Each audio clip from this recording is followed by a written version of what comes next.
I really get the idea of wrestling, but really jean shorts, John Cena? Or what about these wrestlers that literally just have Speedos and some boots? Think of the children, please. What are we doing here? What's going on? I'll be brutally honest with you guys. I was into wrestling, for like, I don't know, a year or two, and I quickly grew out of it. It's a bunch of men pretending to wrestle and hit each other while wearing Speedos and just drenching themselves in oil. But anyways, I don't judge people's hobbies. I think that's the main topic of today's intro. And I actually wanted to talk about something that I don't usually talk about on the channel. I think I've maybe mentioned it a couple of times, but I wanted to talk about Funko Pops. Now, personally, I don't consider myself a big Funko Pop collector, although I do dabble here and there. I'll pick up some waves or certain pops that I find either on sale that draw my attention, or sometimes I'll pick up something because I'm very passionate about that. And I feel like most Funko Pop collectors are the exact same way. Like, they'll pick up something just based on the source material. Sometimes they're like really into a show, or we've seen recently them try to do like bands. So maybe they're really into a band and they'll like pick up every single Funko Pop, every variant, whether it's a movie or maybe a comic series, or things along those lines. That's usually what I tend to think of the majority of the Funko Pop collectors do. But there are another small little group that just buys anything that's Funko Pop related, or they'll actually like go around and like sleep outside of Hot Topics and Targets for them to open and have some of the new Funko Pop reveals, especially because there are some chase variants out there which usually carry way more value. Now, I will say Funko Pop, or Funko in general, has tried to do some semi-interesting things over the past few years. They're doing like the 5-packs. They're doing some like the flock versions. They're doing even some of the Disney ride Funko Pops.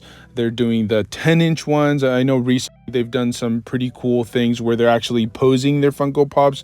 I think back in the day, they were just like in an upright position. They just had big giant heads.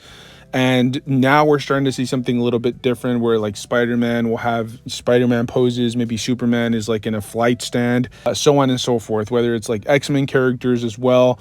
I really like that. I think that that's pretty innovative and creative, and they're trying to like appeal to a wider audience. And it doesn't just stop there. I think they've even had some semi-action figure lines in the past. They've done things like posters. They've done like little masks for the Halloween era, I think, like giant Funko Pop masks. They now do like t-shirts, they do keychains, they do backpacks, and so on and so forth. So they've tried to expand as much as they possibly can, but over the past few years, we've definitely seen a decline. I think there was a small little spike during the pandemic era, just because people were trapped at home and they had so much time on their hands, and they resorted to gaming, they resorted to hobbies and collecting. But those things really kind of took up a lot of time, and a lot of people were either working at home, or they were just going to work physically and then just coming straight home. They didn't have those options, and so they spend a lot of time online shopping, or just, like I said, collecting stuff, trying to play video games. I remember going out and trying to find like a wireless controller, and you essentially had to like sell a kidney just to get one. So it was pretty intense, and I think at that time Funko Pops kind of spiked a little bit. But again, then after that, there's kind of a huge lull. There's like almost a 6 to 7 year gap where they've just not done very well. I believe like even their stock value has dropped, and I'm not a stock guy, but I'm pretty sure that most people that that invested in Funko Pops over the past few years have definitely lost quite a bit of money. And so in today's video, I kind of wanted to talk about that. I wanted to see, or just give my personal humble opinion on what Funko could do at this particular point to try to kind of expand their brand and maybe just do a little bit better, because I do feel like, even though, again, I'm not like the biggest Funko Pop fan, I think there is value in that particular collection. Sometimes people are like really rabid or really into a particular franchise, and they're not able to own all of the merchandise, or maybe a lot of the merchandise is like 20 to 30 years old and very difficult to find. Maybe owning a t-shirt, a vintage t-shirt, or maybe owning like a really old retro maybe like a poster, or even, like I said, some statues can get pretty expensive. And so a lot of the times when Funko Pop, like let's say, releases a new horror wave, some people that are like really into it, the movie, or like TMNT, a lot of the times a lot of those older figures are very expensive. And so these are kind of like a cheaper alternative, right? I mean, even if you look at some of the statues, it could be in the hundreds. And this is like a really good alternative for people that don't want to break the bank, but they also want their, their love of a particular franchise, a particular film, to be represented in their display. And so I do feel like, even though I'm not the biggest fan, they do have their place in the collectible community. I think even people that don't really collect Funko Pops will have at least a handful of them, or a small little stack of Funko Pops. And I think that really speaks to how much of a reach this particular OM has on the community. Even people, like I said, that aren't diehards, they'll still have a few of these in their collection. And so what could they possibly do? I was recently researching a little bit more of like the Funko brand, and I found out that they had a store in Hollywood, and I kind of watched a little bit of a walkthrough, and I have to say, this is something that I think I could get behind. I'm sure that it's like a huge investment to actually put together a Funko Pop store, and it's probably way cheaper to just get like Hot Topic, or to get a bunch of these Funko Pops at Target or whatever, wherever the case may be, or just sell them online is probably much cheaper. But unfortunately, that isn't working anymore. And maybe having some physical stores across the nation, and even in certain countries, that show that the sales can support that, maybe that could be like something that brings people into the hobby. Like if they walk by the storefront, or if they see stuff on social media about a Funko Pop store opening near them. I'm not saying that they should have one in every single state, but let's say here in the US, maybe they can have like maybe 10 different stores spread out across the nation. And then that way, some people maybe will have this as like a destination. Maybe if they're in, or they're vacationing in a particular area, maybe there's one in Florida, maybe there's one in Cali, and so on and so forth, maybe one in Texas. Some of the bigger states that can maybe support a store like this, people can go in there, and some people might not even be looking to purchase anything, but they see maybe the life size or some of these bigger like Funko Pop props, and maybe they take some pictures with them. Maybe they're in there, maybe they see a t-shirt that they like, or maybe like I said, Funko's continuing to expand, so maybe they see a backpack, maybe they see a water bottle that really like intrigues them, and that could potentially be a way to get new customers into the door. And there will be the diehards that will probably visit the store every few weeks, or maybe you could have like big giant drops there at the store, have people lining up outside of your doors. And I think that's probably one of the big things that I've said over the past few years that has gone away, not just from Funko, but if you remember how big like the midnight releases were for video games or for movies. Like I remember being in line for a midnight premiere for a Transformer movie or a Marvel movie. That was a really big thing. Nowadays they're kind of like spread everywhere. I think like some places will have earlier show times than others, and so that kind of destroyed it. Same thing with like video game releases.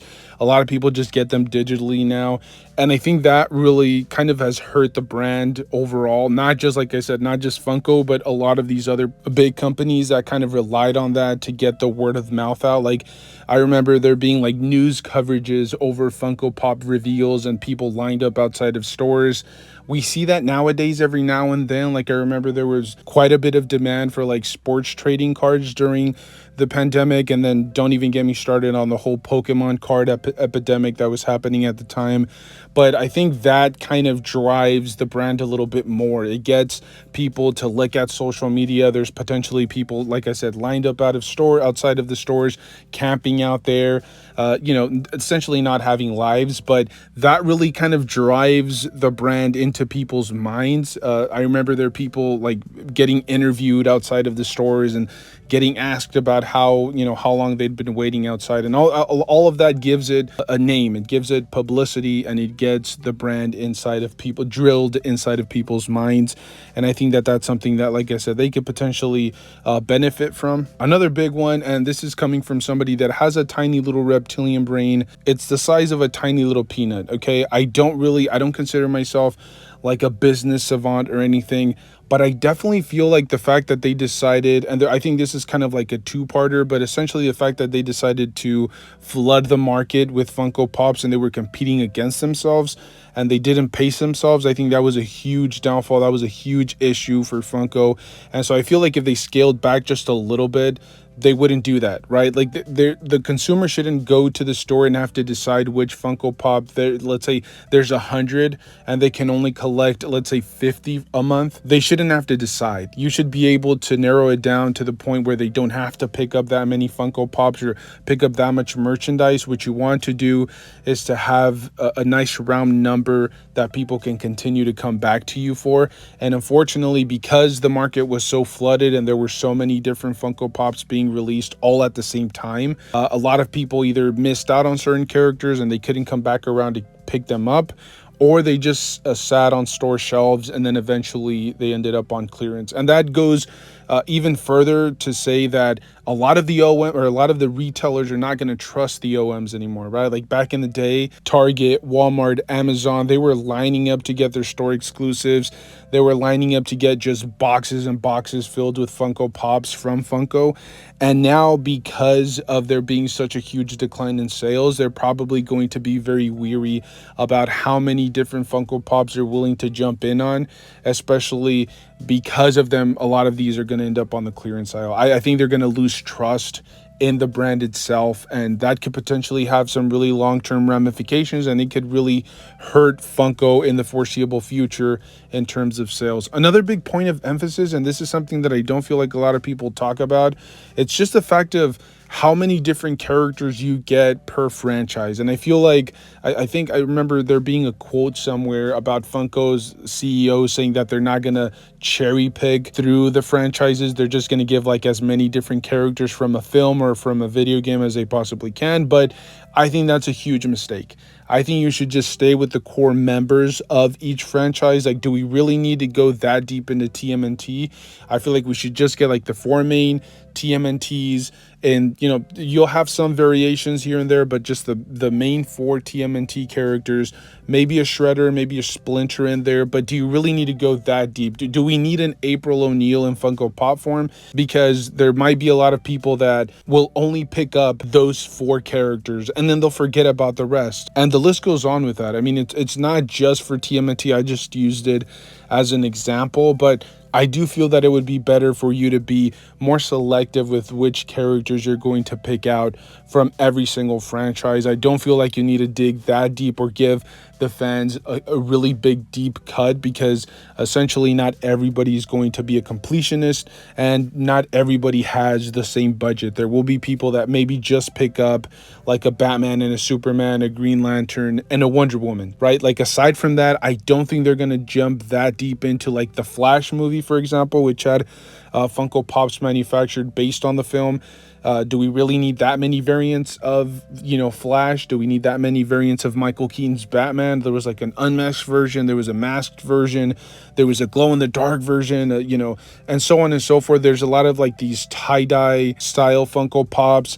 There's a lot of the, just like gold Funko Pops, which I've often said before, and not just for Funko Pops, but just in general, a lot of these OMs just giving us the exact same collectible in just a different color, I think is a massive insult to the collector. Because if you really want to do something a little bit different, I mean, make like 1 or 2 variants, but sometimes you'll get like one particular Funko Pop and just have like 10 different variants. It's the exact same mold.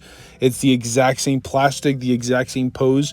And a lot of consumers feel insulted by that. They're probably just going to pick up maybe 1 or 2 of them, usually just like the regular one in the chase. I have seen Funko from time to time give us variants, but like maybe a Funko Pop, I'll give you an example, just a Funko Pop holding like a coffee mug, and then the variant of it will be he's like holding like a backpack or a candle or whatever the case may be. Like, I think they switch it up enough to where it kind of makes the collector gravitate a little bit more towards it.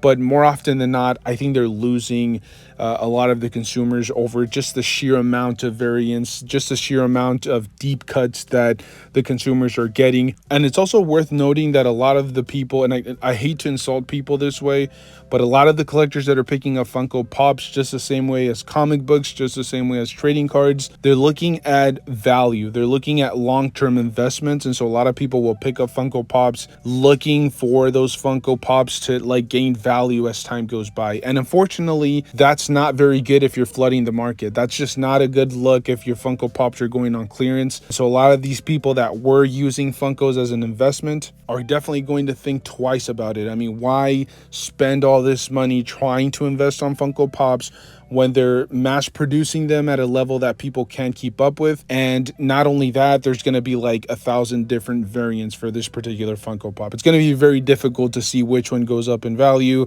which one doesn't, which is another big point of emphasis, where you have like reissues of a particular Funko Pop and it's very difficult to tell which is the original and which is like the second wave of that particular character. So all of these things have to be taken into consideration. Like I said, I don't consider myself like a big business savant or anything like that, but this is just my humble opinion. I feel like they could do these small little things and just have the brand build up again, you know, have the value build up, have people believe that if they buy a Funko Pop, there's still some value on the back end. Because like I said, even though this isn't the case for everybody, there was a huge chunk of collectors that just buy stuff with the impression that there's some money to be made, that they can potentially flip these collectibles somewhere down the road for some profit. It just is what it is. I mean, we can sit here and overanalyze it, but like I said, a lot of consumers do this pretty consistently. What I will say, and I'll leave you guys with this, I do like the fact that Funko was expanding their merchandise. They were trying to do other things. Like I said, something as simple as like a keychain. I thought that was a pretty cool idea, you know, try to expand it a little bit. There may be people out there that just don't want to collect an entire Funko Pop, and a keychain is a cool way to represent what it is that they love or what they're passionate about. Same thing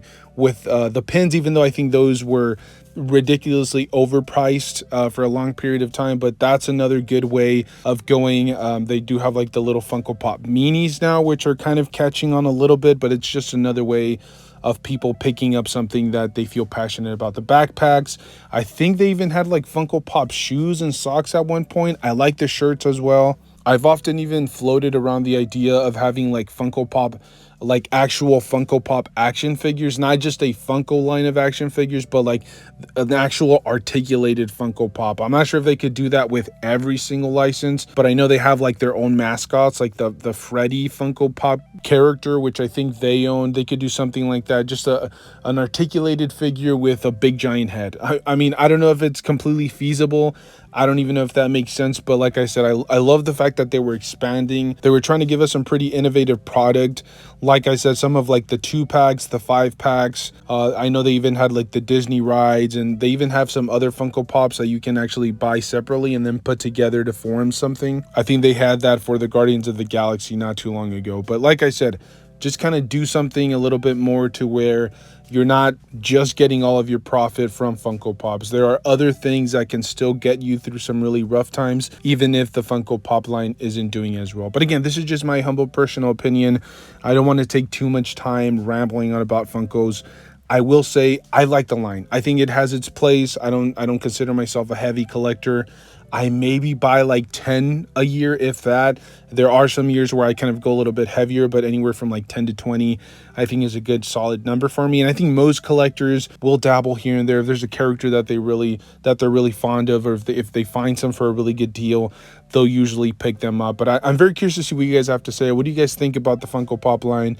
Do you guys think that it can be saved? Can we see it kind of peak again later down the line, maybe in a few years? Or is it just going to be in a downward spiral? Are we going to see what happened to Beanie Babies and sports trading cards and even Hot Wheels? Remember how big those were, and they just completely collapsed? Very curious to see what you guys have to say. Let me know your thoughts down below in the comment section. Thank you guys so much for tuning in. As always, stay safe out there. Make sure to enjoy the hobby. Sometimes we forget to do it. We're rambling, we're complaining, we're out there hunting for deals, and we just forget about just posing our figures and enjoying them. Thank you guys so much for tuning in. I'll see you guys in the next one. Thank you.